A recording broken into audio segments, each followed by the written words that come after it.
So good morning, good evening, good afternoon, everybody. Hope you're all having a wonderful time today.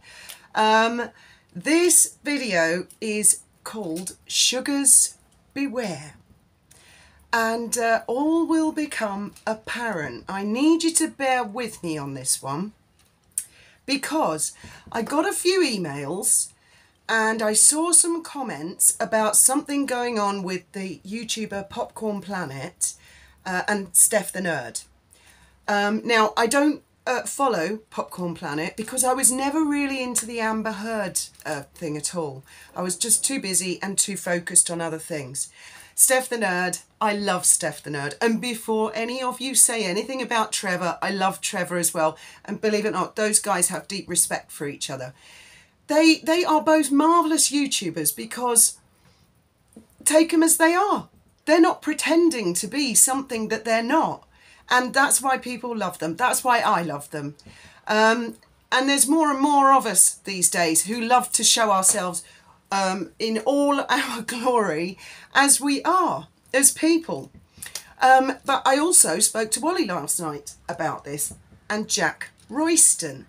Very interesting, and I'm inclined to agree with Wally on this, about this thing that's happened with Popcorn Planet. Basically, Newsweek, Jack Royston, have done an article on the guy who does Popcorn Planet, Christopher Boozy, Sugars. I'll put a link in the description to the article. Now, Jack Royston is a name of old that a lot of us remember from the old days, and he has done articles on Wally. So before going any further, I can't speak for Wally, but I do get the impression Wally has quite a lot of respect for Jack, actually, in a way, and doesn't really class him as Sugar Team. And I also have to say, I've seen Jack sway anti-Harry and Meghan and pro-Harry and Meghan. And I've also seen him come under quite a lot of attack from Sugars on the odd occasion that he's done articles that are, well, not good enough. They're not worshipy enough. I've seen it. I saw it. I think it was earlier this year or last year. He's also someone who frequently appears on Good Morning Britain, which is quite a big thing, despite the fact Piers Morgan was kind of forced off the show. It is still a big thing. So he's not a little journalist. He does mix with other royal commentators who have also come under attack from Sugars. Now, I watched Popcorn Planet and Steph, the one that talking initially about the article, and I was shocked at the tweets and the attacks that this guy has had. His little kids have been doxxed. Yikes. Talks of coming to get them in the kindergarten. Oh, that's not very full of kindfulness and mindfulness and compassionateness, is it, Meghan? No, it's not. And Christopher Boozy tweeting about it all in a flurry of delight and joyousness that it's so great to attack somebody's little kids. Bad look. Christopher Boozy, who's he again? Oh yes, isn't he that guy that starred on Harry and Meghan's Netflix thing, of which they had full editorial control? Well, I do believe Jack Royston is a viewer generally of the Megxit community. And for a long, long time, I've been saying, why can't someone in the mainstream media start joining up the dots? Who are these sugars? Are they paid? Are they truly demented human beings? Are they robots? And when I read the article, because it's not me personally, and I'm looking at it in a more outside the situation, objective point of view, I can see the popcorn guy is rightly so and very upset that his family are being targeted, and they're making rude comments about his wife's physical appearance. I mean, I say again, Meghan, that's not very full of mindfulness and kindfulness and compassionateness, is it now? So he's upset. He's in a sense of whoa, heightened, and I totally get that. And so I don't think he can see. I could be wrong, but I'm thinking Royston's onto something here. Because I'm so into watching PR and how media works, you know, they're just trying to manipulate it all the time. Not always manipulation. Sometimes their job is just to get a message out there. I think I can see where Jack is coming from with this one. If you read the article, he quotes everybody pretty accurately. He quotes Christopher Boozy as being so gleeful. He doesn't, I don't think, mention in the article that Christopher Boozy featured on Meghan and Harry's Netflix docuseries, of which they had full editorial control. But this is how it works with the media. It starts little bit by little bit. And as you've probably noticed, one media will copy another media. And all Jack has to do is start planting the seed and building the case. Who are these people? I know Camilla Tominey and Angela Levin have come under vicious attacks. And a few years ago, they actually asked a company, a genuine, bona fide company, not Bot Sentinel, but someone like that, to find out who are the Sussex Squad. Now, there are people out there who genuinely love Meghan and Harry, but has anybody else noticed there's been a little bit of a sugar spray lately? I mean, we have quiet periods and then up they pop. Sometimes they pretend to agree with all of us here. Oh, hate Meghan and Harry. Not that any of us hate Meghan and Harry. So, you know, when you see one who says that, that can be dodgy. They come along, oh, don't like that, don't like that. And then suddenly, if you go look at their comments, oh, they're very sugary.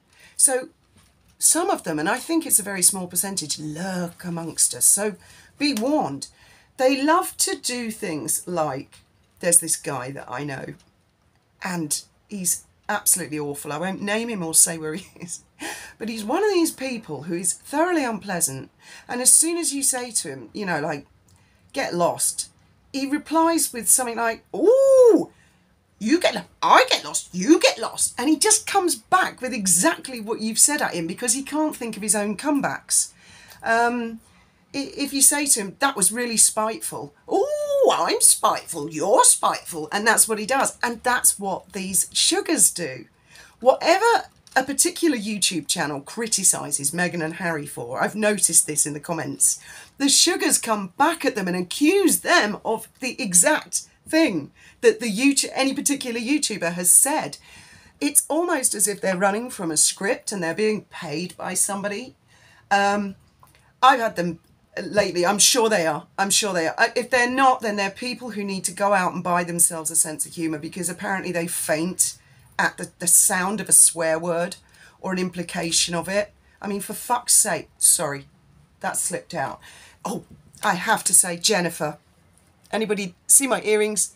Jennifer from California sent me these earrings and sent Graham a wonderful pair of socks covered in profanity, which said, I'll say F cancer, because I don't want to hurt the little sugars with their delicate little minds.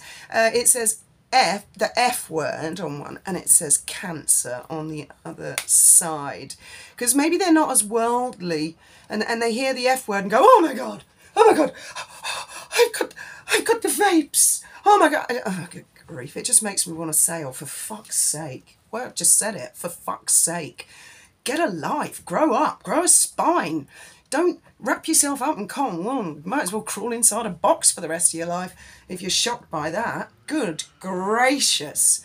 So I feel something is building, and I just wanted to say that because I know a lot of you do follow. I mean, he's huge, this Popcorn guy. He's a huge YouTube channel. And I think, in a way, that's why he's been kind of chosen and selected. And I wouldn't be a bit surprised if the mainstream media start to, because they're always a bit slow catching on, aren't they? Honestly, I read your comments and you're like miles ahead of mainstream media.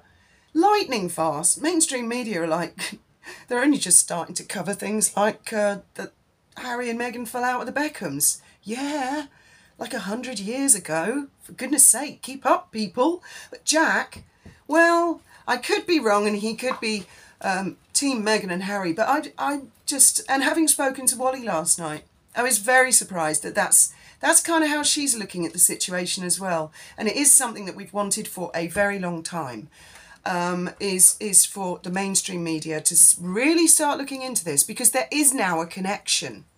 Christopher Boozy applauds and works with these vicious people, and he starred on Harry and Meghan's Netflix show, of which they had full editorial control.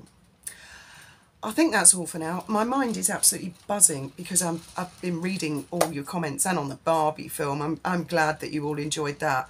And yeah, the Cindy doll, the Pippa doll, remember the Pippa doll and all that. I could so relate to everything that you're saying.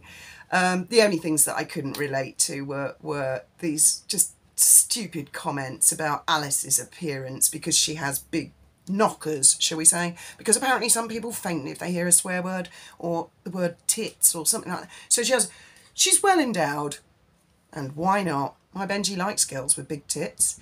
And to the people who fainted when he burped, oh my god, oh my god. And the fact that we giggled at it, oh my god, oh my god. I just can't help but feel, maybe they're not sugars, but that they need to get a life, people like that.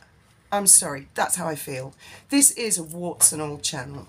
This is a channel where we don't hide anything from you. Our names, where we live, where we work, how ill we are. By the way, Graham is on tip-top form. Yesterday he had his top-up half-an-hour chemo, and that one doesn't have any side effects. So anybody out there who's going through the same thing, he's back on form. They're going to leave him alone for the next 2 weeks, and then we will have another big meeting and decide where we go from there, because it's an ever-evolving situation, as anyone out there with serious illnesses or long-term illnesses. It's all about managing it, and everybody's different. So, in the meantime, go have a read of Jack Royston's article. Tell me what you think. Try and take a step back and remove yourself from the situation and think, is this the beginning of the press starting to look into who pays and or controls the sugars? Thank you very much for listening, as always.